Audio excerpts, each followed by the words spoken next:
La réalité avance masquée. Elle n'apparaît jamais devant nous entière, brute, nue, évidente. Quand elle paraît lumineuse au premier regard, il faut se méfier. Pour la comprendre, il faut observer, lire et relire, recouper, décrypter, lever les voiles.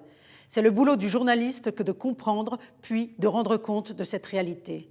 Sa fonction première dans un monde torturé et indéchiffrable. C'est un travail essentiellement solitaire. Plus le monde est indécis, obscur, confus, plus le travail du journaliste devient nécessaire. C'est un artisanat, même quand les journalistes travaillent ou chassent en meute. Si les maçons construisent des tours ou les charpentiers des toitures, les journalistes, eux, construisent des événements et rendent compte du réel.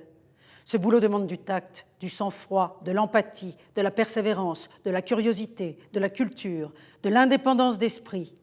C'est un travail sur soi, c'est ça le plus dur.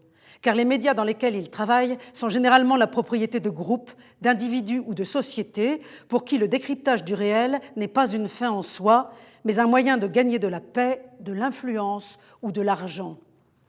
La finance, son appareillage complexe, ses petits soldats discrets et ses grands généraux n'est jamais très loin.